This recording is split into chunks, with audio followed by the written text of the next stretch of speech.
Top Gun Maverick. It's a near perfectly executed, well-structured film. Great performances, Tom Cruise delivers as always. It's a sequel that stands alone yet ties up the original in a satisfying way. If you like the genre, you should see it.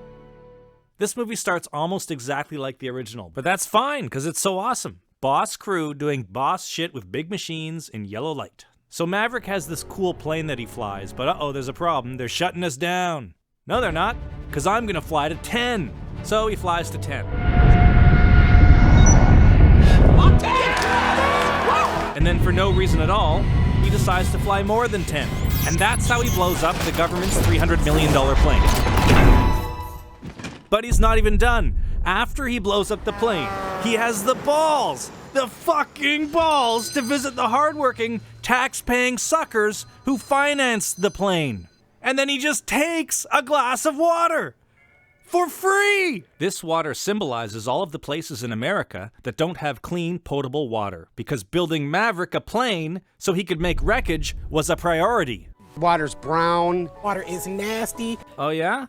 Well, Maverick's water is crystal clear, and he guzzles it down, feeling no shame or regret for not listening to Mr. Strickland from the first movie. You don't own that plane, the taxpayers do. Son, your ego is writing checks your body can't cash. Classic. Just so you understand the full economic situation here, imagine Maverick borrowed a Bugatti Veyron and then crashed it on purpose, and then did the exact same thing 150 more times. So what do they do with Maverick? You've been called back to Top Gun. They give him a mission to blow up a thing in a place they can't name because they want to sell movie tickets on the whole planet. Planes need to navigate a canyon and then deliver a precision missile strike, and you're not allowed to use the Force. So Maverick has to train these young hotshot pilots who all listen to boomer music. Isn't it weird that they're not listening to, like, Drake or The Weeknd? I love this song. So what else happens? Well, there's lots of really cool cinematic dogfighting. Whenever you hear a "Won't Get Fooled Again" needle drop, you know the scream's gonna be timed out in a cool moment. There it is. The pilots are good, but they have things they need to learn. Jennifer Connelly is the love interest, Iceman is the dad now, and John Hamm makes the rules that Maverick is gonna break.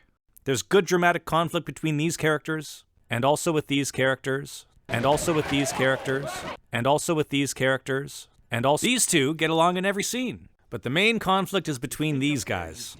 Believe me. My dad believed in you. How many times are you gonna play that card, Rooster? You know it's GG for Maverick every single time. There was a lot of people talking about how this is actually really bad advice. Trust your instincts. Don't think, just do.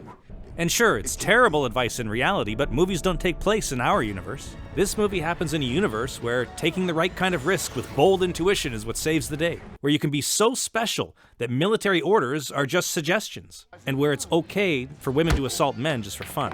In the Top Gun universe, I could have you court-martialed is just an acknowledgement that you did a badass thing that everyone has to reluctantly respect. Because risk always pays off for the hero. And in that universe, you can tell a really great story. Good morning. So now it's time to do the main mission, and they fly across the border into the nameless country. Wait a second. Those mountains look familiar. Are those the Rockies? Are they attacking Canada? Like in Michael Moore's 1995 movie Canadian Bacon? Surrender pronto, or we'll level Toronto. There's something else familiar about this movie.